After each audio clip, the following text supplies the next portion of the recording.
వేదిక మీద ఉన్న పెద్దలందరూ ఉన్నారు, మాజీ జెడ్పీటీసీలు కానీ, మరి సంబంధించిన ముఖ్య నాయకులు కానీ, అధికారులు, ఎంఆర్ఓలు, ఎంపీడీఓ కానీ, విలేజ్ సెక్రటరీస్ కానీ, పంచాయతీ ఆఫీసర్స్ కానీ, మరి ఇక్కడ విచ్చేసిన ప్రతి ఒక్కరికి, మా అక్క చెల్లెళ్లకు, అన్నదమ్ములకు, రైతు సోదరులందరికీ కూడా నమస్కారం. చాలా సంతోషం. ఈరోజు గొప్ప కార్యక్రమం జరుగుతుంది. ఈరోజు ఒకటి చెప్పాలంటే చరిత్ర పునరావృతం అవుతుంది. చరిత్ర పునరావృతం అవుతుందని ఎందుకంటున్నాం అంటే, డాక్టర్ వైఎస్ రాజశేఖర రెడ్డి గారు నాడు కాంగ్రెస్ ముఖ్యమంత్రిగా ఉన్నప్పుడు ప్రతి 3 నెలలకు రెవెన్యూ సదస్సు పెట్టి ప్రతి మండలంలో గ్రామాలలో కూడా వచ్చేది కదా, గ్రామాలలో కూడా వచ్చి ఆ రెవెన్యూ ఇబ్బందులు, సమస్యలు ఏమున్నాయో రైతులతోటి మాట్లాడి రెవెన్యూ అధికారులే స్వయంగా ఊర్లలోకి వచ్చి 3 నెలలకు ఒకసారి వచ్చి ఆ రెవెన్యూ తప్పిదానాలు ఏమన్నా ఉంటే, పొరపాట్లు ఉంటే అవన్నీ సరిదిద్దే కార్యక్రమం నాడు జరిగింది. 2004 నుంచి 2014 వరకు ఆ విధంగా జరిగితే కాంగ్రెస్ హయాంలో తదుపరి వచ్చిన ప్రభుత్వాలు పట్టించుకోలేదు. రెవెన్యూ సదస్సు అనేదే లేదు, రైతులను మర్చిపోయారు. రెవెన్యూ సదస్సు లేదు, భూముల సమస్యలను మొత్తం గాలికి వదిలేసినారు. సాదా బైనామాలను పట్టించుకోలే, ఎక్కడి సమస్యలు అక్కడనే ఉన్నాయి.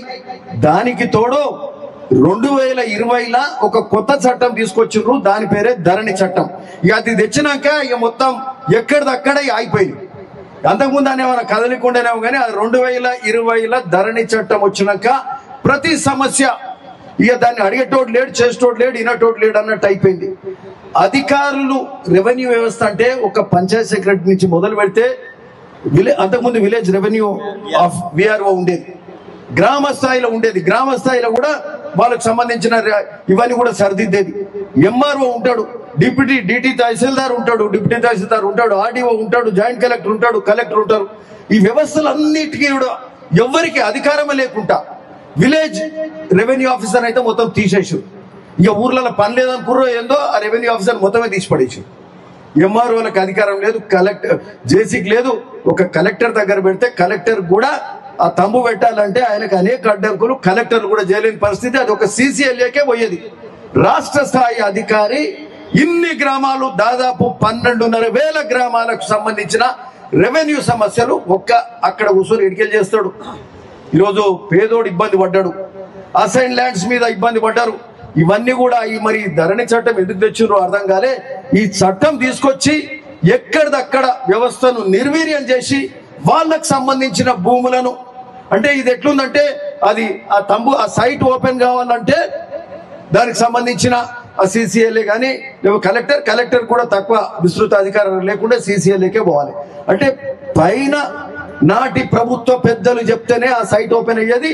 వాళ్ళకి సంబంధించిన భూములు ఏమన్నా ఉంటే అవి సెటిల్ చేసుకునేది పక్కకు జరిగిపోయింది. అంటే భూమిని దోపిడీ చేయడానికి ఆ ధరణి తెచ్చిన తప్పితే హైదరాబాదు చుట్టుముట్టున్న విలువైన భూములను కాజేయడానికి ఆ ధరణి చట్టం తెచ్చిన తప్పితే ఇంకొక కాదు అని చెప్పి ఈ సందర్భంగా చెప్తున్నాం. అంటే వాళ్ళకే పనికి వచ్చింది తప్పితే పేద రైతుకు పనిచేయలే. రైతులు చాలా ఇబ్బంది పడ్డారు. చెప్పులు అరిగేలాగా ఎంఆర్ఓ ఆఫీసుల చుట్టూ, కలెక్టర్ ఆఫీసుల చుట్టూ, ఆర్డీఓ ఆఫీసుల చుట్టూ తిరిగారు కానీ వాళ్ళ పనులు కాలే. మీకు తెలుసు, ఇక్కడ మన ఇబ్రాహీంపేట దగ్గర ఒక మండల ఆఫీసులో అబ్దుల్లాపేర్మెట్ మండల ఆఫీసులా, ఎంఆర్ఓ ఆఫీసులా ఒక రైతు పోయి పెట్రోల్ పోసుకొని కాల్చుకొని చనిపోయాడు. అధికారి మీద కూడా పెట్రోల్ పోసి కాల్చి మరి ఇద్దరు కూడా చనిపోయిన పరిస్థితి. అంటే ఒక రైతుకు అట్లాంటి ఇబ్బంది వచ్చింది, అట్లాంటి బాధ వచ్చిందంటే ఒట్టిగా కాదు. ఏళ్ల తరబడి తిరిగి తన భూమి తనకు కాకుండా పోతే ఏ రైతు ఊరుకోడు.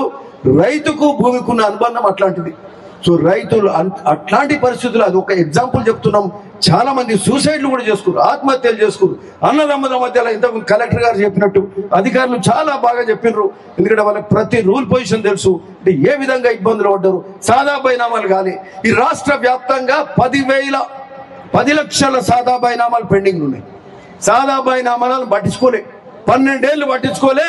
2020లో సాదా బైనామాల మీద 1 నెల గడివిస్తే 1 నెలలో 10 లక్షల అప్లికేషన్లు వచ్చినాయి. అంటే 10 లక్షల మంది బాధపడుతున్నారు అని అర్థం. 10 లక్షల మంది అప్లికేషన్లు పెట్టుకుంటే దాన్ని మరి పరిష్కరించాలంటే వాడు కోర్టుకు పోతే కోర్టు ఏం చెప్పిందంటే మీకు విధి విధానాలు లేవు కాబట్టి ఇది చెల్లదు, మీ ధరణి చట్టమే పరిపాలన చట్టం, విధి విధానాలు లేని చట్టం ద్వారా మీరు ఎట్లా చేస్తారు ఈ సాదా బైనామాలు అని చెప్పి మరి అట్లాంటి పరిస్థితి ఉండే ఆ సాదాబాయి నామాలను మళ్ళా కోర్టు ద్వారా అయిపోయిన పరిస్థితి. ఈరోజు మరి ఇట్లాంటి పరిస్థితులు ఉన్నాయి కాబట్టి నాడు ముఖ్యమంత్రి రేవంత్ రెడ్డి గారు మేమంతా కూడా అనేక సందర్భాల్లో ధర్నా చేసినాం. మరి గాంధీ భవన్లా అక్కడ మెట్ల మీద కూర్చొని ధర్నా చేసినాం, రోడ్లెక్కినాం, భువనగిరిలో ధర్నాలు చేసినాం. కాంగ్రెస్ నాటి ప్రతిపక్ష నాయకులుగా ఎక్కడికక్కడ ధర్నాలు చేసినాం, ఎక్కడికక్కడ మరి ప్రతిఘటించినాం. అయినా వాళ్ళు కనికరించలే. ముఖ్యమంత్రి రేవంత్ రెడ్డి గారు నాడు చెప్పినరు, ఈ ధరణి చట్టం బంగాళాఖాతంలో వేస్తాం, మేము ప్రభుత్వానికి వస్తూనే రైతులకు మేలు చేస్తామని చెప్పి నాడు చెప్పినరు. ప్రభుత్వానికి వస్తూనే ఈ భూభారతి చట్టాన్ని అమలు చేస్తామని చెప్పి మరి 4 జనవరి మొన్న 2025 నాడు దీన్ని చట్టంగా చేసి అసెంబ్లీలో చేసిండ్రు. అందులో నేను కూడా పాల్పంచుకున్నానని చెప్పడానికి నిజంగా గర్విస్తున్నా. మీరు మాకు గెలిపించుకున్న మమ్మల్ని అనేక చట్టాలలో మేము కూడా మా పాత్ర మేము పోషిస్తున్నాం. ఈ యొక్క గొప్ప చట్టంలో మేము కూడా పాల్పంచుకొని ఈ చట్టం పాస్ కావడానికి దోహదపడ్డామని చెప్పడానికి సంతోషిస్తున్నాం.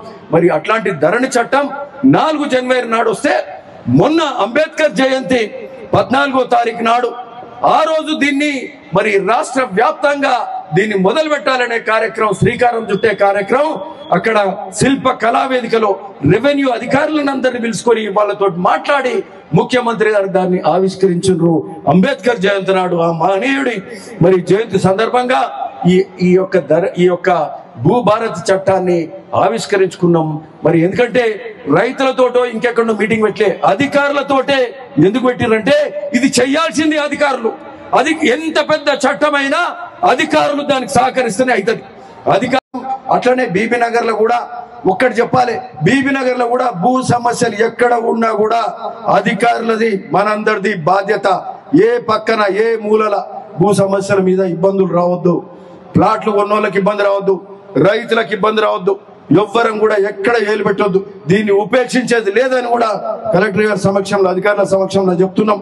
ముఖ్యంగా ఎందుకంటే ఇక్కడ వాల్యుబుల్ ల్యాండ్స్ అయినాయి, ఎట్లాంటి సమస్యలు కూడా రావద్దు.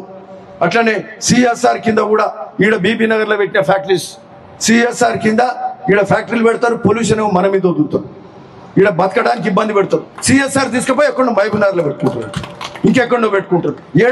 ఈడ బాధ పెడతావు, ఆడ సుఖ పెడతావు అను. అరే దివిసోళ్ళు మాకు 5 కోట్ల రూపాయల వాటర్ ఫిల్టర్లు ఇచ్చిన అడిగితే మేము అడుగుతున్నాం, ఇస్తున్నారు వాటర్ ఫిల్టర్. నీకేం పోయింది, నువ్వు చిన్న అనువా? ఇక్కడ పెద్ద కంపెనీ లేదు, ఏమంటారు ఎంఎస్ఎన్నా, వాడు 7 లక్షలు. అరే నేను మాకు మీటింగ్లు పెట్టాలి, ఖర్చులు, ఓ మూసీ మీటింగ్ ఉంటుంది, ఇది ఉంటుంది, అది ఉంటుంది, పదే ఖర్చులు ఉంటాయి. ఓ కాల్వకు గురెబ్డే కాకు నాకు మళ్ళా ఈ ఖర్చులలో మళ్ళీ 30-40 లక్షలు అయినాయి. అంటే రైతులకు ఎప్పటికప్పుడు ఒక్క పంటకు 2 సార్లు తీయాల్సి వస్తుంది. ఒక్క పంట తీరానైనా 2 సార్లలో ఒక్కసారి చేయరా అంటే ఎమ్మెల్యేకి ఇచ్చినావు, ఎవరికి ఇచ్చినవరా నువ్వు? అంటే కొంచెమన్నా ఇంగిత జ్ఞానం ఉండాలి. పెద్ద వేలాది కోట్ల అధికారులు, వేలాది కోట్లు ఉన్నటువంటి కంపెనీలో కొంచెమన్నా అంటే ఒక సిఎస్ఆర్ కింద మానవతా దృక్పథంతో ఆ ప్రాంత పేదలకు కానీ రైతులకు కానీ మేలు చేసే కార్యక్రమం చేయాలన్నా లేదా? అక్కడ ఒల్గొండ మండలంలో సార్ పెద్ద ప్రాజెక్ట్ చేయండి మేము ఇస్తామని చెప్పి దివీస్ కంపెనీ వాళ్ళు అంటారు. పోచంపల్లిలో ఉన్న ఫ్యాక్టరీలు ఇస్తామంటారు. ఈ బీబీ నగర్ ఫ్యాక్టరీలోకి ఏమైంది? చేయనా లేదా? 2 ఉన్నాయి పెద్ద ఫ్యాక్టరీస్. వాళ్ళకు కూడా చెప్తున్నాం, వాళ్ళు చక్కగా ఉంటేనే ఉండాలి.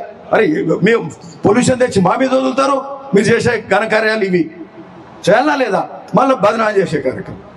సో ఇది తప్పుడు కార్యక్రమాలు. అధికారులకు కానీ భూకు సంబంధించిన సమస్యలు బీబీ నగర్లో ఎక్కడ ఒక్క సమస్య రావద్దని చెప్పి కూడా, ఎందుకంటే పొద్దున్న లేస్తే కష్టపడుతున్నాం, ప్రజల కోసం కష్టపడుతున్నాం. 500 కోట్ల రూపాయలతోటి బునియాది కానీ పిలాయిపల్లి ధర్మాడి కాలువలకు శాంక్షన్ తీసుకొచ్చినాం. రైతుల కోసము 56 కోట్ల హెచ్ఎండిఏ నిధులు శాంక్షన్ తీసుకొచ్చినాం. మొదటిసారి భువనగిరిలో ఎప్పుడు 10-15 కోట్లు రాలే, 56 కోట్లు మొదటి సంవత్సరంలో శాంక్షన్ తీసుకొచ్చినాం. ఊర్ల డ్రైనేజ్ రోడ్లన్నీ ఇప్పుడు మొదలవుతాయి. తండాల పంటి ఊర్ల పంటి రోడ్లన్నీ కూడా దాదాపు కంప్లీట్ చేస్తున్నాం.